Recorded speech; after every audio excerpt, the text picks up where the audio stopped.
우리 다 같이 함께 하나님을 찬양합시다. 찬송가 549장 함께 찬양합니다. 우리의 마음과 진심을 담아서 하나님 앞에 가사 하나하나를 고백하며 하나님께 찬양 올려드립니다.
살아계신 아버지 하나님 감사합니다.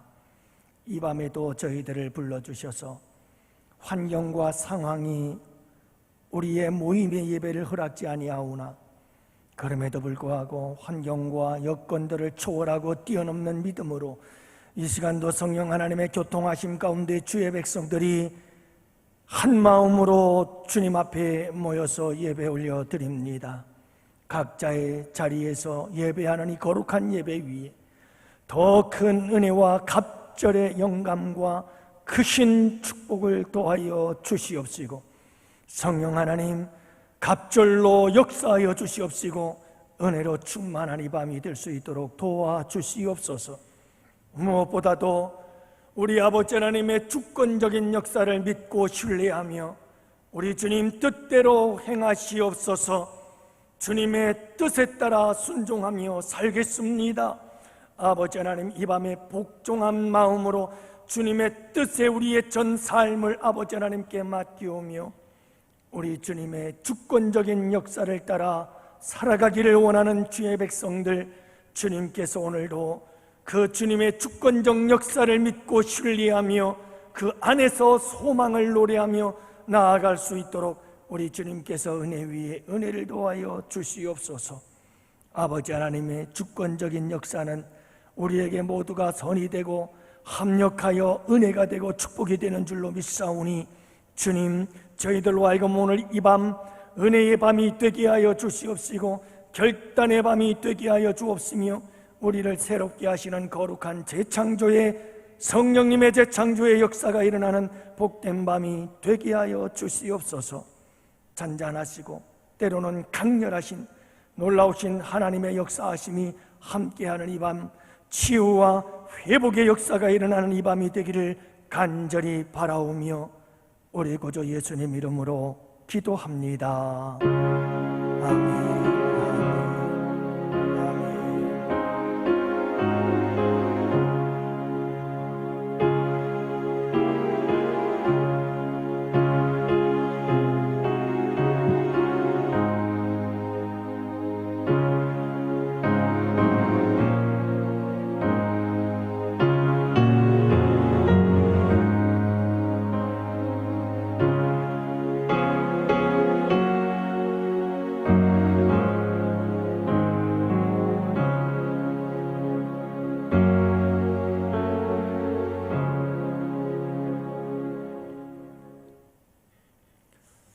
할렐루야. 성도 여러분 안녕하십니까?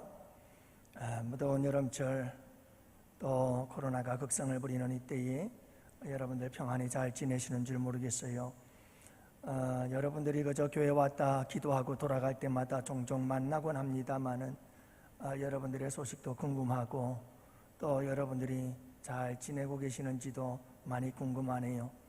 여러분들 주 안에서 평안하시고 또 폭염과 이 힘들고 어려운 코로나 시국을 잘 극복하시고 이기시고 승리하시는 여러분들 되시기를 바라고요.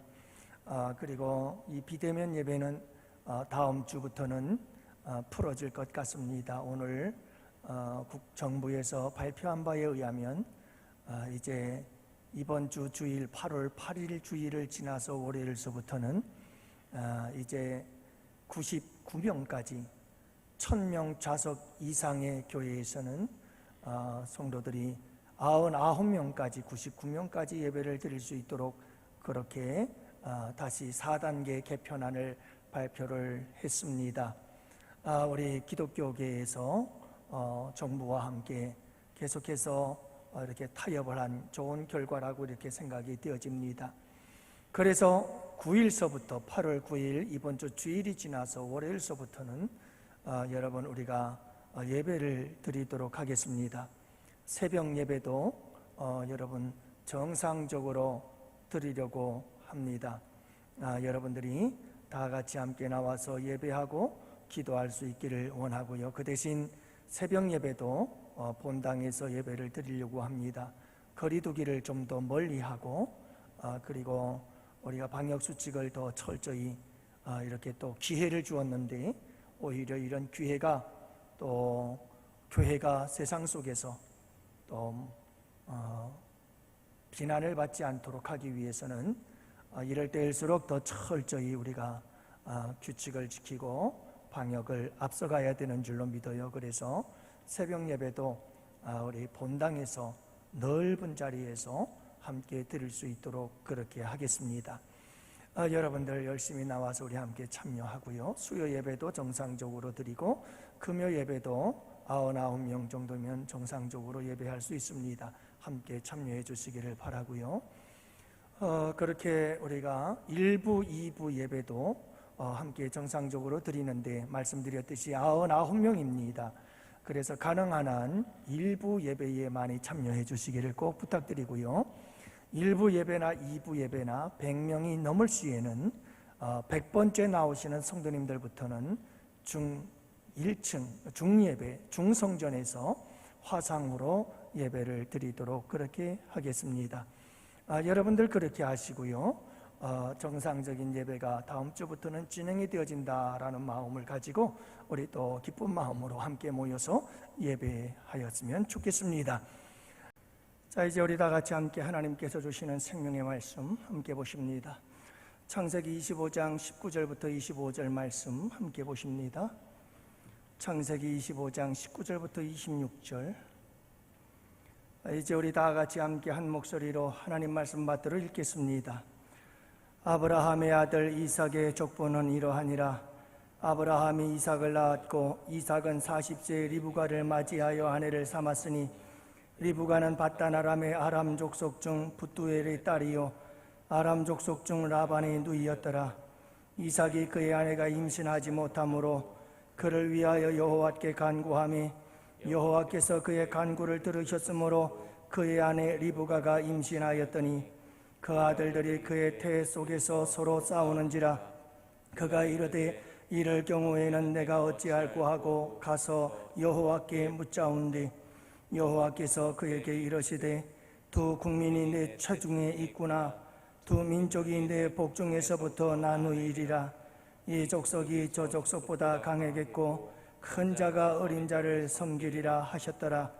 그 해산 기한이 찬즉 태에 쌍둥이가 있었는데 먼저 나온 자는 붉고 전신이 털옷 같아서 이름을 에서라 하였고 후에 나온 아우는 손으로 에서의 발꿈치를 붙잡았으므로 그 이름을 야곱이라 하였으며 리브가가 그들을 낳을 때에 이삭이 60세였더라. 아멘. IMF와 관련해서 이런 이야기들이 돌았던 적이 있다고 합니다. 여성들의 립스틱 색깔에 따라서 국가의 경제가 움직여지기도 한다, 뭐 이런 이야기들이었죠. 그래서 여성들의 이 립스틱 루즈 색깔이 환하고 밝은 색을 사용할 때, 그런 색깔들이 유행을 할 때에는 우리나라의 국가 경제도 함께 상승지수를 타다가 어느 순간인가 여자들이 어둡고 또 컴컴한 그런 립스틱 루즈 색깔을 사용하는 것이 유행이 되어지자 우리나라에 IMF가 찾아오게 되었다, 이렇게 얘기를 하기도 합니다. 또 일본의 경우도 그런데요. 일본 경우는 호황을 누리고 있을 때에 주차장이나 또는 뭐 길거리를 나가면 거리마다 흰색 차들과 밝은 색깔의 차들이 줄을 이루고 있었지만 어느 날부턴가 일본에서도 점점 캄캄하고 어두운 검정색 차들이 많이 생겨나기 시작하면서부터 일본 경제가 바닥을 치기 시작했다, 뭐 이런 이야기가 떠돌기도 했습니다. 그래서 이렇게 유행과 경제와의 관계를 사람들은 억지로라도 짜 맞추려고 했던 이런 모습들을 보게 되어지지요. 유명한 한 운명 철학가가 있었습니다. 수많은 고객을 확보하고 또 명성을 날리던 사람인데 많은 정치인들, 고위 관리들, 그리고 재벌들과 연예인들이 찾아올 만큼 그렇게 훌륭한 운명 철학가였습니다. 이에게 사주팔자, 관상 또는 운명을 귀신같이 알아맞추고 또 복채를 받아서 이 사람은 큰 부자가 될 만큼 그렇게 훌륭하다고 소문이 난 사람이었습니다. 그런데 가끔씩 자기가 점괘를 보다 보면 점괘가 맞지를 않고 또 운명을 진단해 주어도 그 운명이 맞지를 않는 그런 경우가 종종 있었습니다. 꼭 망할 사람인데 망하지 않고 꼭 병들어 누워야 할 사람인데 거리를 활보하고 다니고 꼭 죽을 사람인데 여전히 살아서 살아가고 있더라는 겁니다. 그래서 도대체 이런 사람들은 왜 내 점괘가 맞지를 않고 이 사람들에게는 내 운명의 진단이 왜 맞지를 않는 걸까 궁금해서 그는 이 사람들의 뒷조사를 시작해 보았습니다마는 그 결과 이 사람들은 모두가 다 예수 믿는 사람들이었다라고 하는 사실을 알게 됩니다. 그래서 이 운명 철학가는 생각했습니다. 도대체 이 예수 믿는 사람들의 그 운명을 뒤바꿀 수 있었던 그 힘, 그 능력은 어디서 왔을까 하는 것입니다. 가난한 자를 풍요롭게 바꾸는 그런 놀라운 힘, 고통과 괴로움을 기쁨과 즐거움으로 바꾸는 그 힘, 실패를 성공으로 바꾸는 그 힘, 그리고 절망을 희망으로 바꾸는 힘, 병들어 죽어야 되는데 건강하게 살아가는 그 힘의 원천은 어딜까? 그래서 이번은 예수님에 대해서 알고 싶었습니다. 성경을 보기 시작했고, 그는 마침내 그 말씀 안에서 예수 그리스도를 만나게 되고, 그래서 그는 운명 철학관을 다 때려치우고, 그리고 예수님을 믿고 섬기는 하나님의 자녀가 되었다는 이야기가 있습니다.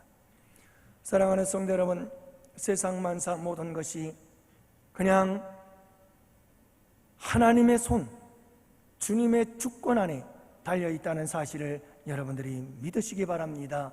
기억하시기를 바랍니다. 여러분, 그렇습니다. 그저 세상 사람들이 믿고 있는 우상이나 미신이나 또는 여러분 점괘나 또는 이런 운명 철학 같은 것들을 통해서 우리의 인생이 결정되어지는 것이 아니라, 여러분 색깔이나 어떤 유행이나 또는 어떤 징크스나 인간들이 가지고 있는 이런 생각들에 의해서 우리의 운명과 우리의 인생이 만들어지는 것이 아니라 하나님의 주권에 달려있고 하나님의 손에 달려있고 하나님의 뜻에 달려있다는 사실을 믿으시기를 바랍니다. 그래서 오늘 말씀해 보면 하나님께서 아브라함과 더불어서 구속사의 역사를 시작하는 것을 보게 되어집니다. 아브라함을 부르시고 그 부르신 아브라함을 통해서 이제 하나님께서 놀라운 구속사를 계획하시고 준비하시고 그리고 그 성취해가는 과정의 역사 속에 오늘도 우리는 이 본문의 말씀을 보게 되어지는데요, 하나님께서는 하나님의 주권을 가지고 하나님의 절대적인 주권, 하나님의 뜻에 따라서 하나님께서 그 모든 일들을 이루어 나가는 것을 보게 되어집니다.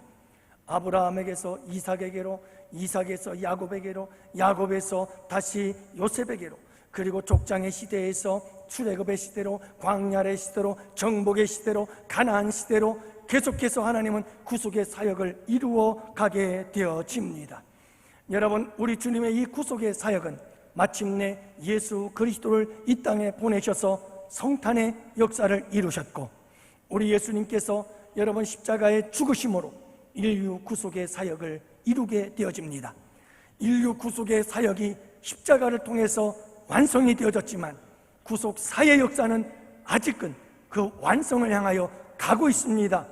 여러분, 이미 십자가를 통해서 이루어진 구속의 사건은 예수 그리스도 그분의 다시 오심을 통해서 그 종말론을 통해서 마침내 완성이 되어지게 됩니다. 그래서 여러분, 하나님은 지금도 계속해서 구속의 역사를 완성을 향해서 이루어가고 계시는데, 우리는 지금 이미와 아직 그 사이에 구속의 사역의 완성을 향하여 가는 그 한 시점에서 우리는 서 있는 것이고, 하나님은 우리를 통해서 그 구속의 역사를 완성해가고 계신다라고 하는 말씀입니다. 사랑하는 성도 여러분, 하나님은 이 모든 역사를, 인류의 역사를, 구속의 역사를 우리 주님은 당신의 주권적으로 역사하시고 당신의 뜻대로 인도하시고 이끌어 가신다는 사실을 잊지 마시기를 바랍니다. 오늘 본문 말씀 속에서 나타나는 하나님의 절대적 주권적인 역사들을 통해서 함께 은혜를 나누고자 하고요, 여러분, 하나님의 그 주권적 역사 속에 우리가 함께 포함되어져 있다고 한다면 여러분, 우리는 정말 복받은 자들이고, 하나님의 이 구속의 사역에 포함된 자들은 정말 하나님의 모든 주권적 역사 속에 선한 역사요, 그 뜻은 은혜의 역사요, 그 뜻은 그 주권은 축복의 주권적 역사인 것을 여러분들이 믿으시기를 바랍니다. 오늘 말씀을 통해서 하나님의 주권적인 역사가 우리 안에 있으며 그 주권적 역사는 항상 선하다는 사실을 깨닫고, 오늘도 하나님의 그 주권적인 역사 안에서 어떤 상황에서도 항상 소망을 잃지 아니하고 살아갈 수 있는 우리 양원교회 성도들이 되시기를 주님의 이름으로 축복합니다. 자, 오늘 본문 속에 나타난 하나님의 절대적 주권의 역사를 우리 함께 살펴보도록 합시다. 제일 먼저 여러분, 선민과 이방 민족이 나누어지는 이와 같은 하나님의 주권적 역사를 우리는 발견할 수가 있습니다. 창세기 25장 23절 말씀해 보니까 두 국민이 내 태중에 있구나, 두 민족이 내 복중에서부터 나누이리라. 여러분, 하나님은 리브가의 태중에서 두 민족을 보았습니다. 야곱과 에서를 두 민족으로 보신 것입니다. 이들의 후손들이 두 민족을 이룰 것을 우리 주님께서 보신 것입니다. 야곱의 후손들은 이스라엘이라고 하는 민족을 이루어서 선민으로서 하나님께서 선택한 거룩한 민족으로 서게 될 것입니다. 그러나 여러분, 에서의 후손들은 에돔 족속이 되어져서 마침내 이방의 민족이 될 것이요, 마침내 이스라엘 민족을 대적하는 민족이 되어질 것을 우리 주님께서 미리 보셨다는 것이죠. 이렇게 야곱은 선민의 조상이 되어지고 에서는 이둠의, 곧 에돔의 조상이 되어 이방 민족이 될 것을 우리 주님께서 말씀하고 계시는데, 여러분, 이것이 바로 전적인 하나님의 주권적인 역사다라고 하는 것입니다. 야곱도 에서도 지금은 태중에 있습니다. 이들이 행한 일도 없습니다. 그들이 한 것은 아무것도 없습니다. 그러나 하나님께서는 태중에서 이미 그들의 모든 두 민족의 역사를, 장래를 결정하셨다라고 하는 것입니다. 여러분, 하나님께서 하나님의 뜻에 따라 하나님의 주권적인 역사로 에서와 야곱, 그들이 어떤 일을 행한 것에 좌우되지 아니하시고 하나님의 주권을 따라서, 하나님의 뜻을 따라서 하나님께서 그리 정하셨다라고 하는 사실을 알 수가 있습니다. 그래서 로마서에서도 사도 바울은 리브가에 대한 이야기를 기록하고 있습니다. 로마서 9장 10절에서 13절 말씀을 보면 이런 내용이 나오는데요, 그뿐 아니라 또한 리브가가 우리 조상 이삭 한 사람으로 말미암아 임신하였는데 그 자식들이 아직 나지도 아니하고 무슨 선이나 악을 행하지도 아니한 때에 택하심을 따라되는 하나님의 뜻이 행위로 말미암지 아니하고 오직 부르시는 이로 말미암아 서게 하려 하사 리브가에게 이르시되 큰 자가 어린 자를 섬기리라 하셨나니 기록된 바 내가 야곱은 사랑하고 에서는 미워하였다 하심과 같으니라. 여러분, 이 말씀에 의하면 야곱과 에서의 사건은 하나님의 주권적인 역사라는 겁니다. 여러분, 하나님으로 말미암아 된 일이다. 하나님의 뜻으로 말미암아 된 일이다. 하나님의 주권적으로 된 일이다. 무슨 일이요? 여러분, 야곱과 에서의 사건이요. 어떤 일인데요? 야곱은 택하고 에서는 버렸다는 겁니다. 야곱은 부르시고 그리고 에서에 대해서는 침묵하셨다는 것입니다. 야곱은 사랑하고 에서는 미워하였다라고 하는 것입니다. 이것은 하나님의 전적인 뜻이요, 이것은 하나님의 전적인 주권적 역사였다는 사실을 말씀하고 있는 겁니다. 왜요? 왜 그런 걸까요? 왜 야곱은 선택하고 에서는 버렸다는 말씀이에요? 왜 야곱은 사랑하고 에서는 미워했던 말일까요? 모르겠어요. 알 수가 없어요. 하나님의 주권적인 역사인 거예요. 야곱과 에서의 그가 무슨 일을 행했는지 그것과 상관없이 하나님은 주권적으로 역사하셨던 것을 알 수가 있습니다. 사랑하는 성도 여러분, 하나님을 편애하시는 분이라고 오해하지 마시기 바랍니다. 하나님은 누구는 사랑하고 누구는 미워하고 하나님은 편애주의자야, 여러분 이렇게 생각하지 마십시오.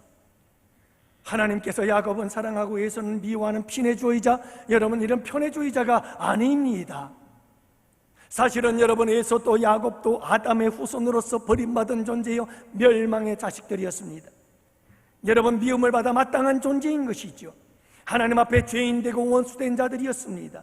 하지만 여러분, 하나님께서 그 중에서 야곱을 택하신 겁니다. 은혜로 그를 부르신 겁니다. 그래서 야곱을 구별하여 내사 그를 사랑하시고 그를 선민으로 부르시고 하나님의 백성으로 세우셨다, 이 말씀이죠.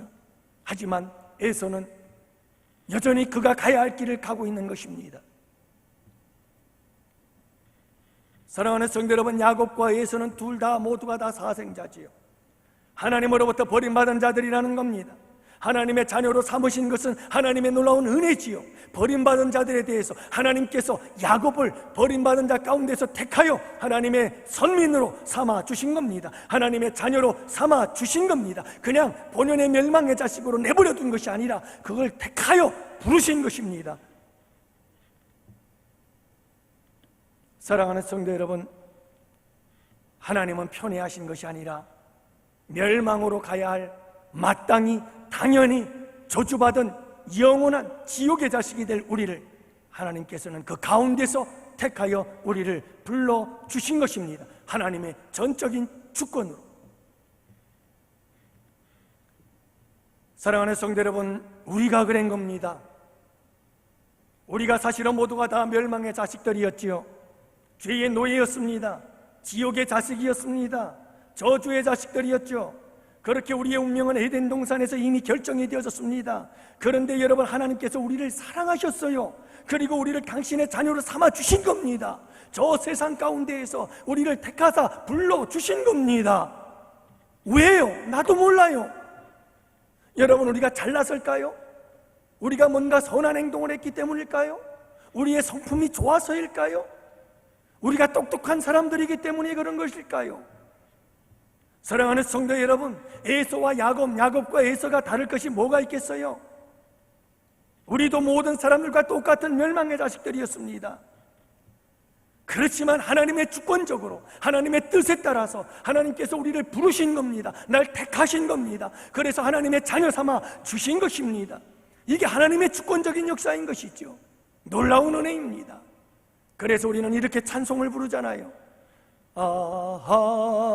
하나님의 은혜로 있을 데 없는 자 왜 구속하여 주는지 난 알 수 없도다. 여러분, 알 수가 없어요. 왜 날 구원하셨는지, 왜 날 택하여 주셨는지, 왜 날 불러서 날 사랑해 주셨는지, 날 왜 하나님의 자녀 삼아 주셨는지 알 수가 없는 거예요. 하나님의 주권적인 역사예요. 놀라운 은혜지요. 그래서 우리는 행운아예요. 여러분, 야곱이 행운아였던 것처럼 우리도 행운아인 거예요. 하나님의 택함을 받은 자들이기 때문이지요. 정말 놀라운 은혜예요. 놀라운 축복이에요. 놀라운 기적이에요. 여러분, 이 놀라운 은혜의 선물, 이 구원의 선물, 하나님의 자녀됨의 선물, 이 놀라운 축복의 선물을 받으심에 감사하며 살아가는 여러분들이 되시기를 바랍니다. 이 놀라운 구원의 은혜에 감사하고 또 감사하고 또 감사하는 여러분들이 되시기를 바랍니다.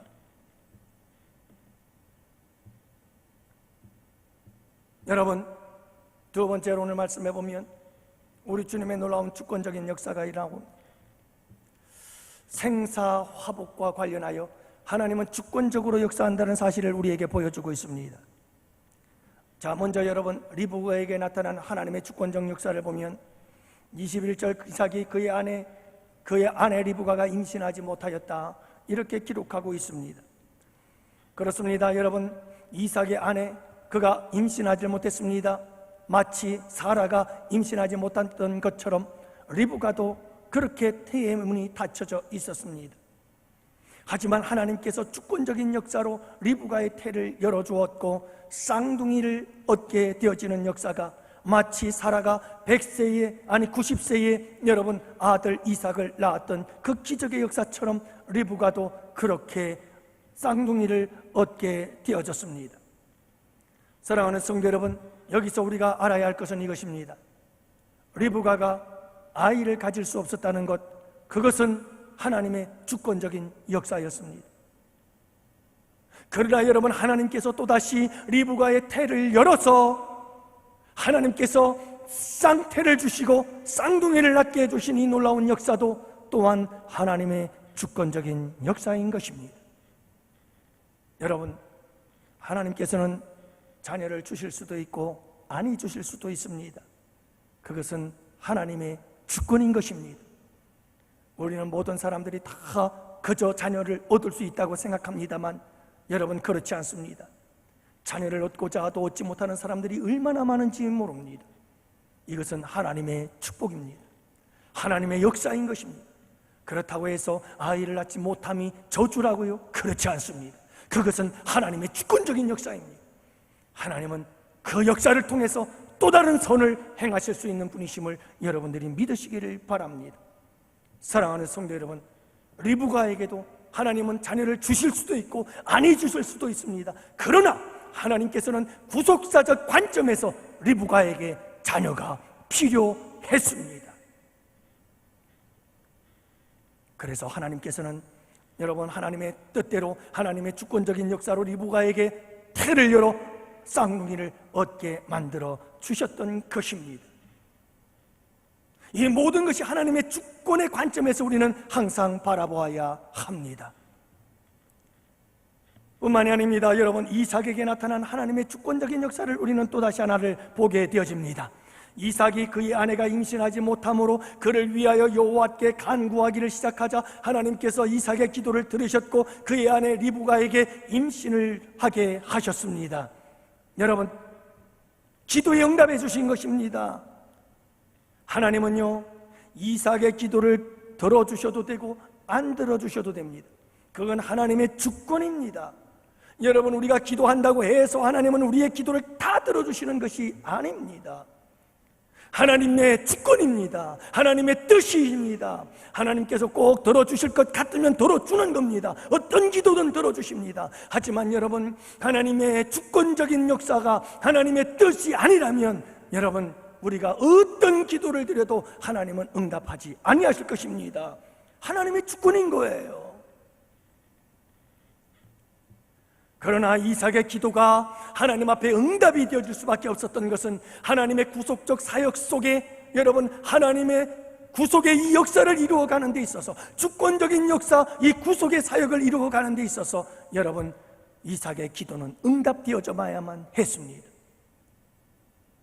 하나님께서는 이삭에게 아들을 주셔야 했고 이삭은 그 아들을 위하여 기도했습니다. 그래서 하나님의 구속의 뜻과 하나님의 주권적인 뜻과 이삭의 기도의 내용이 일치가 되었습니다. 그래서 하나님은 이삭에게 아들을 주셨던 것입니다. 사랑하는 성도 여러분, 하나님의 주권적인 역사입니다. 모든 역사를 하나님은 주권적으로 당신의 뜻에 의해서 만들어 가시고 이루어 가신다는 사실을 우리는 잊어서는 아니 되는 것입니다. 사람의 입장에서 한번 생각해 볼까요? 여러분, 인간적인 입장에서 생각해 볼까요? 이삭과 리브가가 아이가 있느냐 없느냐, 우리는 이 관점을 항상 이렇게 봅니다. 복이냐 저주냐의 관점에서 바라보곤 하지요. 그러나 사랑하는 성도 여러분, 사람의 관점에서 그렇게 바라보지 마시고 하나님의 주권적 역사와 구속사적 입장에서 바라보실 수 있기를 바랍니다. 그러면 우리의 관점이 달라집니다. 여러분, 이것도 하나님의 주권적인 역사요, 저것도 하나님의 주권적인 역사인 것입니다. 하나님의 백성들에 대해서 하나님께서 주권적으로 역사하시며 이루어 가십니다. 온 인류의 역사를 하나님은 당신의 주권 속에서, 뜻 안에서 이루어 가시는 것입니다.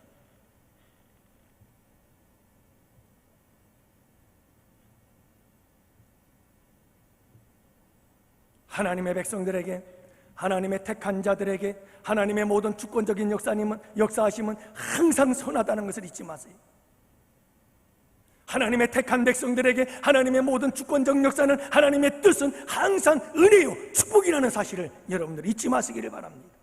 우리 사람의 눈에 보일 때는 그것이 여러분 저주인 것 같고, 사람의 눈에는 지금 당장은 괴로움과 고통인 것 같으나 하나님의 전체적인 그 주권적 역사하심과 하나님의 뜻대로 행하시는 모든 하나님의 그 구속사적 역사 속에서 바라본다면 하나님은 반드시 택한 백성들을 선한 길로, 생명의 길로, 구원의 길로, 복된 길로 이끌어 인도하신다는 사실을 잊지 마시기를 바랍니다.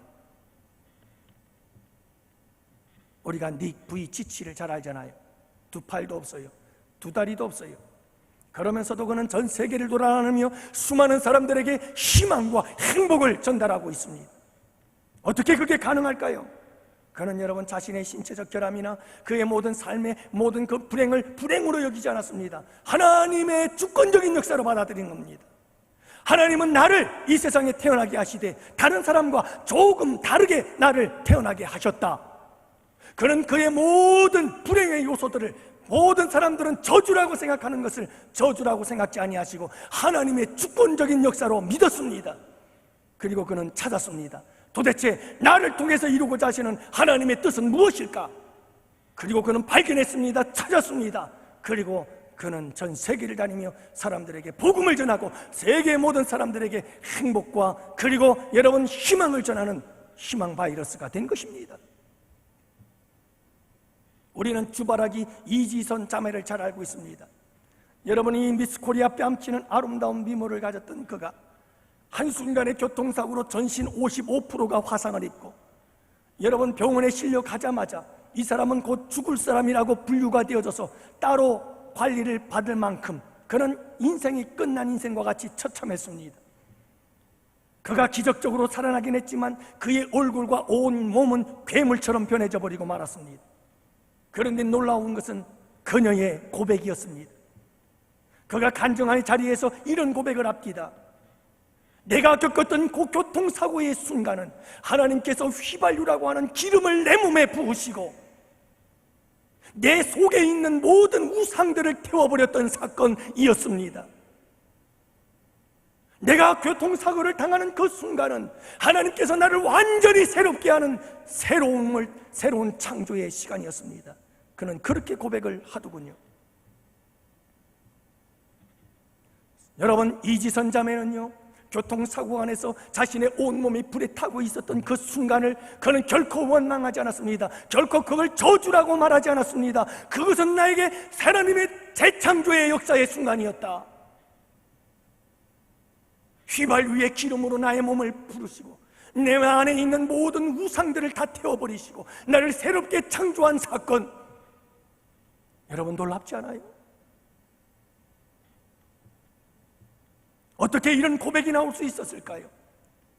그리고 그는 하나님께서 그 사건을 통해서 날 새롭게 하시고 나를 어떻게 쓰시기를 원하실까? 하나님께 기도했습니다. 그리고 그는 찾았습니다. 유학을 떠나고 공부를 하고 그는 박사가 되어 이 땅에 다시 돌아와 여러분 대학생들을 가르치고 있는 교수로서 제자들을 가르치고 있습니다.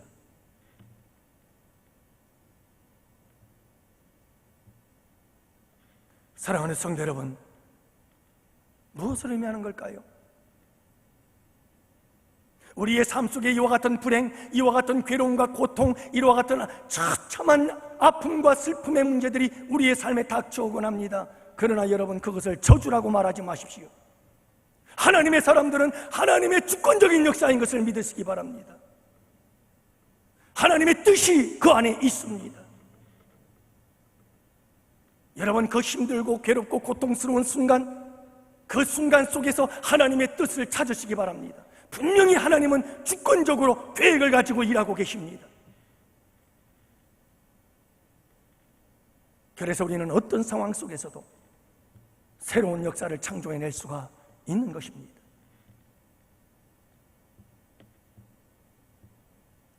세 번째로 우리는 야곱과 에스겔을 통해서 나타나는 하나님의 주권적인 역사를 보게 되어집니다.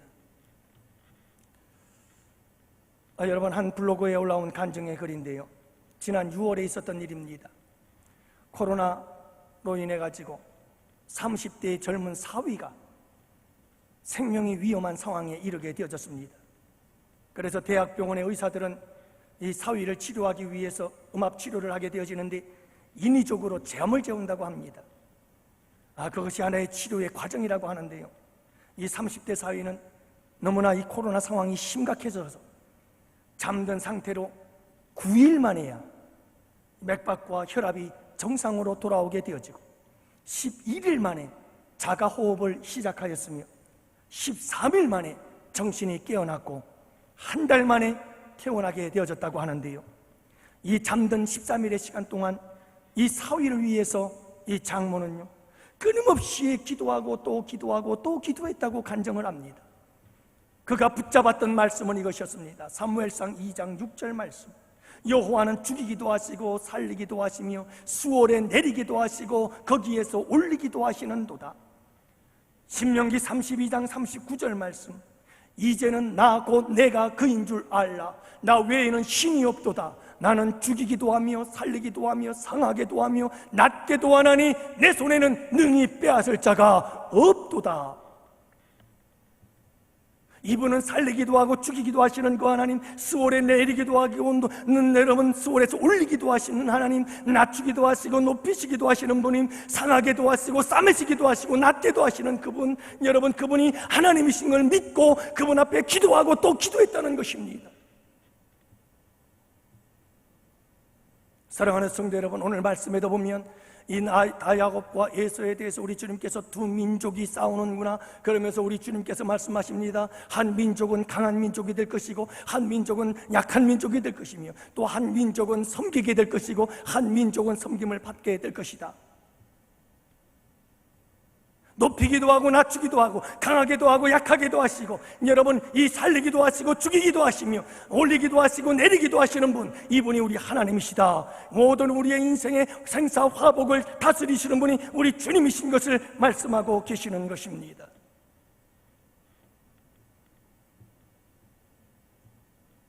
사랑하는 성도 여러분, 꼭 기억하시기를 바랍니다. 하나님께서 이 모든 주권적인 역사를 행하시는 것입니다. 하나님의 주권적인 역사에 이 모든 것이 달려 있습니다.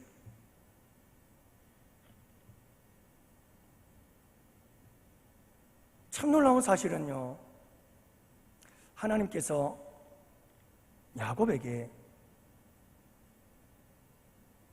축복을 하시고 큰 자가 작은 자를 섬기리라 이렇게 말씀을 하시죠. 다시 말하면 큰 자, 형 에서가 작은 자, 동생 야곱을 섬기게 되리라 이렇게 말씀하고 있는 겁니다. 여러분,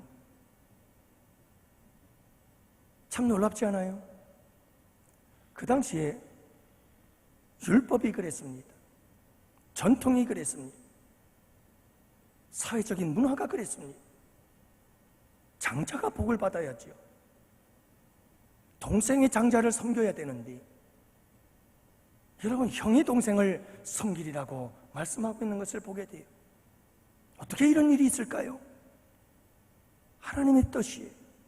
하나님의 주권적인 역사죠. 근데 여러분, 이 하나님의 주권적인 역사는 하나님의 전지하심과 함께 가요. 다시 말하면 그냥 된 게 아니라는 거예요.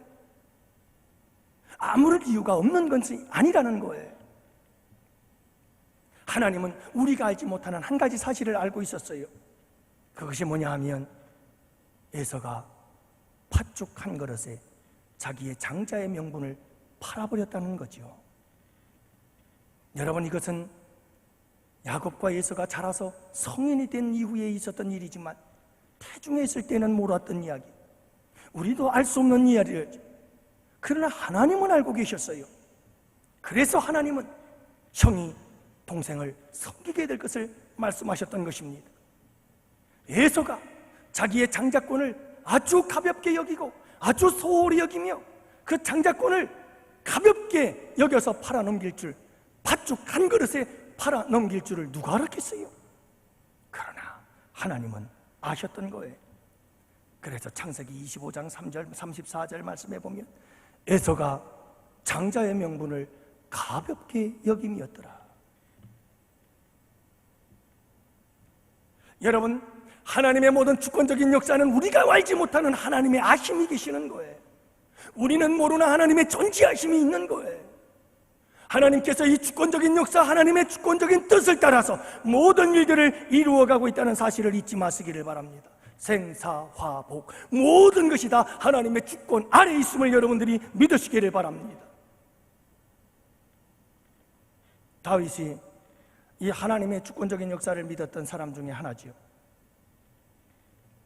여러분, 다윗이 밧세바를 취하였습니다. 그 범죄 후에 밧세바에게 아이가 잉태하게 되어지는데 그 아들이 태어나서 알아눕게 되었습니다. 다윗이 금식을 하며 울부짖기 시작합니다. 하나님 살려주달라고. 하나님 앞에 신신당부하며 하나님께 부르짖으며 기도하고 금식했습니다. 그러나 그의 그 노력과 애씀은 물거품이 되어져 버렸고 이래 만에 그 아들은 죽고 말았습니다. 아이가 죽자 다윗은 놀라운 행동을 하기 시작합니다. 아들이 죽었다는 소식을 듣자마자 즉시 일어나서 몸을 깨끗이 씻고는 성전에 올라가서 하나님께 경배를 드리고, 그리고 그는 식음을 전폐했던 그가 음식을 먹기 시작하며 일상으로 복귀합니다. 다윗의 이런 행동에 신하들이 놀라게 되지요. 그래서 신하들이 찾아갑니다. 깜짝 놀랍니다. 아니 왕이요, 아이가 살았을 때에는 금식하고 그렇게 부르짖으며 우리가 찾아와서 그렇게 음식을 먹으라 해도 먹지 아니하시더니 아들이 죽자마자 이게 웬일이십니까? 다윗이 뭐라고 말하는 줄 아십니까? 사무엘하 12장 22절 23절 말씀을 보십시오. 아이가 살았을 때에 내가 금식하고 운 것은 혹시 여호와께서 나를 불쌍히 여기사 아이를 살려주실런지 누가 알까 생각함이거니와. 우리 아들이 살았을 때는 내가 금식하며 하나님 앞에 눈물로 간절하게 부르짖어 기도하면 하나님께서 혹시 나를 불쌍히 여겨서 이 아이를 살려줄지 누가 알겠느냐. 그래서 하나님 앞에 부르짖어 기도했다. 그런데 그 다음 말씀을 보십시오. 지금은 죽었으니 내가 어찌 금식하랴? 내가 다시 돌아오게 할 수 있느냐? 죽은 아이를 돌아오게 할 수 있느냐? 나는 그에게로 가려니와 그는 내게로 돌아오지 아니하리라. 여러분, 이 고백 속에 담긴 깊은 의미를 아시나요? 다윗은 지금 하나님의 주권적인 역사를 철저하게 믿고 신뢰하고 있습니다. 그게 무슨 말인지 아십니까? 이 아이에 대해서 하나님이 살려주시면 살려주는 것이고 이 아이가 죽으면 죽는 것이다. 이것은 하나님의 절대적 주권이다. 이건 하나님의 뜻이다. 다윗은 분명히 믿고 신뢰하고 확신하고 있었습니다. 그래서 살았을 때는 하나님 살려주세요 하고 기도하지만 이미 죽었다면 이것은 하나님의 주권이요 하나님의 뜻에 그는 즉시로 순종하고 복종합니다. 그는 자리에서 벌떡 일어납니다. 그리고 일상으로 복귀합니다. 나에게 기회가 있을 때 최선을 다하여 기도하고 부르짖지만 그러나 하나님께서 이를 행하셨을 때에는 그 모든 일이 하나님의 뜻임, 하나님의 주권인 것을 인정하고 그 다음에 그 모든 상황을 받아들이는 겁니다. 인정하는 것입니다. 그리했을 때 하나님은 이 다윗을 위로하십니다. 얼마 후 다윗은 또다시 바세바를 통해서 아들을 얻게 되어지는데 그 아들의 이름이 여드디야였습니다. 여러분이 여드디야라는 이름의 뜻이 무엇일까요? 그것은 하나님께 사랑을 받는 자란 뜻입니다.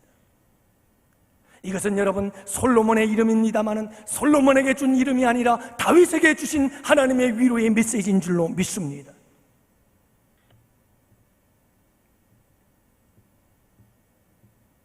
사랑하는 성도 여러분, 하나님의 주권적인 역사를 신뢰하십시오. 하나님의 백성들에게 하나님께서 역사하시는 하나님의 모든 뜻과 하나님의 주권적인 역사 속에는 항상 선이 있습니다. 은혜가 있습니다. 거기에는 하나님의 축복이 있습니다. 그러므로 여러분, 지금 당장 내가 그것이 저주인 것 같고 그것이 내게 고통이요 괴로움인 것 같으나 그럼에도 불구하고 여러분 다윗과 같이 기회가 있을 때는 하나님 도와주세요 부르짖으십시오. 그러나 하나님께서 일을 행하실 때에는 여러분 그분을 전적으로 믿으십시오. 신뢰하십시오. 그분의 주권적인 역사를 인정하십시오. 그분의 주권적인 역사를 받아들이십시오. 그리고 그 주권적 역사를 따라가십시오. 하나님께서 여러분들을 위로하실 것입니다. 소경된 자를 바라보면서 제자들처럼 누구의 죄 때문이냐, 누구의 죄 때문이냐, 저 사람의 죄 때문이냐, 저들의 부모의 죄 때문이냐, 저들의 조상들의 죄 때문이냐, 도대체 무슨 죄를 지었길래 저가 저렇게 나면서부터 소경이 되었느냐. 여러분 그렇게 보지 마십시오. 우리 주님은 말씀하십니다. 하나님의 영광을 위하서니라. 하나님의 주권적인 관점에서 모든 상황을 바라보시고 하나님의 주권적인 모든 역사를 여러분들이 믿고 신뢰하고 받아들이고 인정하고 따라가십시오. 그 가운데 하나님의 놀라우신 위로와 축복이 함께 하시는 줄을 믿으시기 바랍니다. 힘들고 어려운 시간입니다. 여러분 참 우리의 몸도 마음도 우리의 영혼도 피곤하고 고나고 지칠 때입니다. 그러나 사랑하는 성도 여러분, 이 모든 코로나 시국조차도 하나님의 주권적인 역사요, 하나님이 이 코로나 시국 속에서도 하나님의 뜻과 하나님의 계획들을 이루어가고 계십니다. 마지막 세 번째로 여러분 우리가 생각해 볼 것은 민족의 흥망성쇠와 하나님의 주권적인 역사입니다. 리브가가 잉태하였는데 두 민족이 태중에 있었습니다. 여러분 이 두 민족이 서로 싸웁니다. 그리고 이 두 민족이 나누이리라 말씀하십니다. 다시 말하면 여러분, 민족이 일어나고 민족이 서로 나누이고 민족의 모든 일어남과 모든 민족의 나누임과 모든 민족의 연합과 모든 민족의 흥망성쇠가 하나님의 주권에 달려있다. 하나님께서는 이미 여러분 이 모든 민족에 대하여 대중에 있을 때 하나님은 결정하셨습니다. 야곱과 에서의 후손들을 통해서 두 민족이 나올 것을, 그 민족이 어떤 민족이 될 것을 우리 주님께서 이미 결정하셨습니다. 하나님의 주권적인 역사입니다. 하나님의 뜻입니다. 민족이 일어나고 민족이 나누어지고 민족이 연합하며 민족이 흥망성쇠가 모든 것이 다 하나님의 역사하심과 하나님의 주권적 역사하심, 하나님의 뜻대로 역사하심 가운데에서 일어나고 있다는 사실을 여러분들이 믿으시기를 바랍니다. 비록 이 인류의 역사가 인간이 만들어가는 것 같으나 결코 그렇지 않습니다. 여러분, 인간들이 만들어가는 이 인류의 역사, 여러분 인간의 세계사, 이 세계사는 여러분 지금까지 인류가 살아온 모든 세계의 역사, 세계사는 여러분 인간이 만든 것 같지만 그 세계사의 역사는 사람이 기록하여 하나님의 일을 알지 못하고 하나님의 일을 기록하지 못했지만 성경을 보면 사람의 일은 기록하지 않을지라도 하나님의 일들을 기록하고 있습니다. 모든 민족의 흥망성쇠를 하나님께서 주관하시고 하나님께서 통치하시고 하나님께서 다스리시고 하나님께서 민족을 일으키기도 하시고 하나님께서 민족을 쇠하게도 하고 망하게도 하고 나누게도 하고 연합하게도 하시며 하나님께서 온 민족을 이루어 가시는 것을 여러분 우리가 믿어야 합니다. 그렇게 하나님은 마지막 종말 구속의 완성을 향해서 일하고 계십니다. 하나님은 일하고 계십니다. 반드시 우리 주님의 직선적인 우리 기독교적 역사관, 성경적 역사관, 시작과 끝 알파와 오메가가 되신 하나님은 종말론적인 마지막 그날, 예수 그리스도의 재림의 날, 그날을 향하여 우리를 이끌어 인도하고 계시는 것입니다. 그 완성을 향하여 모든 민족들을 통치하고 다스리시며 하나님의 주권적 역사 안에서 지금도 주님은 구속사의 완성을 향하여 일하고 계십니다.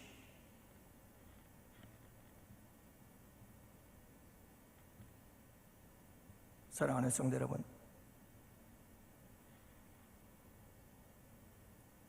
우리나라와 민족을 위해서 기도하는 여러분들이 되시기를 바랍니다. 우리가 해야 할 일이 분명히 있습니다. 그러나 여러분, 우리가 해야 될 그 어떤 일보다 더 중요한 것은 하나님께서 일하시는 것입니다. 우리는 이 나라 이 민족을 위하여 기도할 때 하나님, 이 나라 이 민족이 평안하여 정말 이 나라 이 민족이 부강한 나라, 경제적으로 어렵고 안정이 된 그런 어렵지 않고 안정이 된 나라가 되게 해주십시오. 여러분, 우리가 이렇게 기도하기보다는 더욱더 그와 같은 나라가 되어야 하겠지만 오히려 여러분 하나님 나라의 완성을 위하여, 그리고 여러분 구속사의 완성을 위하여 쓰임받는 거룩한 우리 교회, 이 나라 이 민족이 되게 하여 주옵소서. 우리가 함께 기도해야 되지 않을까요? 종말 마지막 때에 여러분 우리나라 이 민족이, 대한민국이 하나님의 그 구속사의 완성을 향하여 아름답게 쓰임받고 거룩한 도구로 쓰임받고 능력의 도구로 쓰임받는 복된 민족이 될 수 있기를 위해서 우리가 함께 기도하는 밤이 되기를 원합니다. 사랑하는 성도 여러분, 오늘 말씀을 정리하지요. 그래요, 오늘 말씀 장황하게 오랜 시간 얘기했습니다만 간단하게 얘기하면 그렇습니다.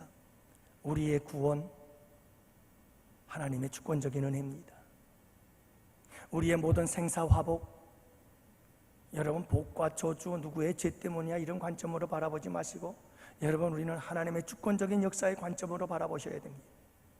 그리고 하나님의 그 주권적인 역사에 대해서 우리가 할 수 있는 일에 대해 최선을 다하나, 그러나 하나님의 주권적 그 역사 속에서 우리는 인정하고 그리고 받아들이고 그 주님의 주권적 역사를 따라가야 합니다. 그러면 반드시 축복의 역사가 임합니다. 그리고 여러분, 이 모든 인류의 역사 속에 모든 민족의 흥망성쇠가 하나님의 손안에 있음을 여러분 꼭 기억하십시오. 하나님께서 모든 민족의 일어남과 나누임과 흥망성쇠를 통치하고 다스리시며 이 인류의 역사 세계사를 우리 주님께서 손에 쥐시고 이루어 가십니다. 주권적으로 당신의 뜻을 따라서 구속사의 완성을 향하여 예수 그리스도의 그 재림의 날을 향해서 우리 주님은 지금 그곳을 향하여 완성을 향하여 달려가고 있는 겁니다. 그러므로 사랑하는 성도 여러분, 좀 더 넓은 시야로 이 세계를 바라보시고 이 세계관을 가지고 세계의 역사, 인류의 역사를 바라볼 때 지금 하나님께서 어느 시점에서 어떤 일을 통해서 지금 구속의 사역을 완성해 가고 계시는지 여러분들 생각해 봐야 할 때입니다. 오늘 이 밤 우리 다 같이 함께 기도할 때에 여러분, 오늘 이 말씀을 붙잡고 기도합시다. 하나님, 우리에게 주어진 상황들이 어떤 상황일 수 있습니다.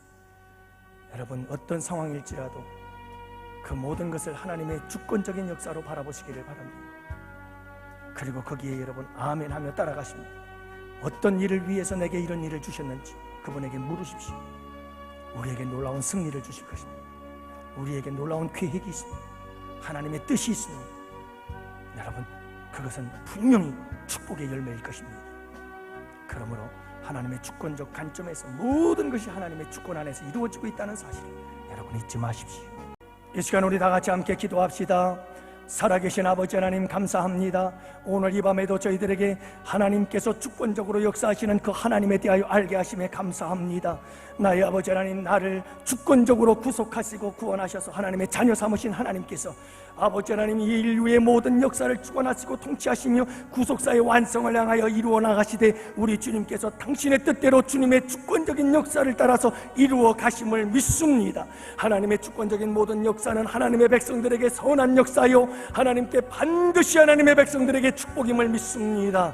우리에게 어떤 하나님의 주권적인 역사가 있다 할지라도 아버지 하나님, 그것이 저주 같아 보이는 아버지 하나님 괴롭고 고통스러운 삶의 현장이라 할지라도 그것을 저주라 여기지 아니하며 그것을 하나님의 주권적 역사로 받아들이게 하여 주시옵시고 그 길을 따라가게 하시고 하나님의 숨은 뜻을 깨달아 알게 하시며 그 뜻을 이루어 나아가 아버지 하나님 놀라운 역전의 주인공들이 될 수 있도록 우리 아버지 하나님 축복하여 주시기를 원합니다. 이 시간 아버지 하나님 선포하며 나아갑니다.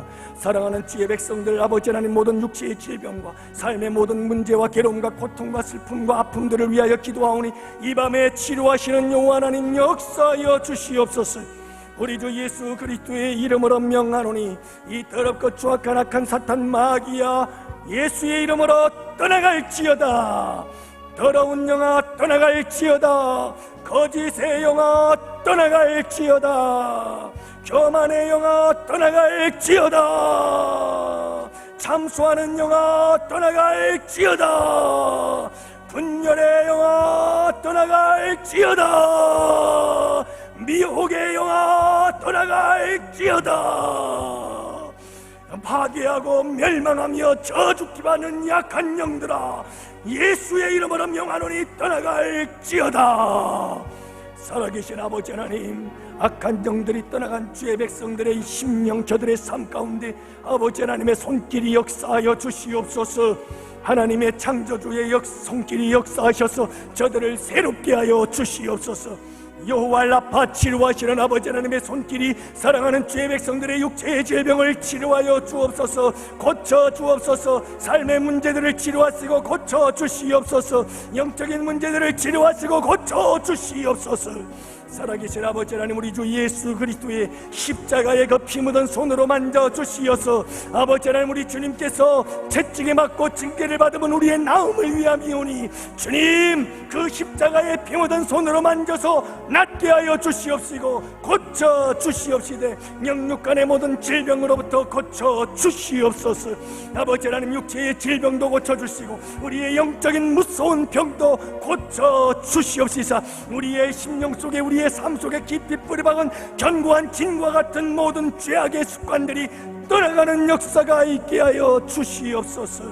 우리 주 예수 그리스도의 놀라우신 은혜가 함께 하심에 감사하오며 성령 하나님의 불길 같은 손길로 만져 주시옵시사 사랑하는 주의 백성들의 모든 삶의 문제, 괴로움과 고통의 문제들 우리 주님 해결하여 주시옵소서. 살아계신 아버지 하나님, 간절히 기도합니다. 이제 사랑하는 주의 백성들에게 충만하게 하여 주옵소서. 은혜로 충만하게 하여 주옵소서. 성령 충만하게 하여 주옵소서. 말씀 충만하게 하여 주옵소서. 사랑 충만하게 하여 주시옵소서. 우리 주님께서 평강으로 충만하게 하여 주시옵소서. 감사하오고 이제는 우리 주 예수 그리스도의 구속의 은혜와 하나님 아버지의 사랑하심과 성령님의 교통하심과 인도하심이 이곳에 모인 주의 백성들 머리 위에와 가정에서 예배하는 사랑하는 주의 권속들 머리 위, 그리고 사랑하는 우리 양원교회와 양원교회에서 협력하는 국내외 교회와 선교지와 기관들 위에와 사랑하는 조국 대한민국과 또한 아버지라는 군 복무와 해외 유학 등 여기저기 출타 중에 있는 사랑하는 지체들 머리 위에 이제로부터 영원토록 함께 있을지어다. 아멘. 여러분, 이제 우리 다 같이 함께 주여 삼창 부르짖으며 계속해서 기도합시다. 주여 주여 주여.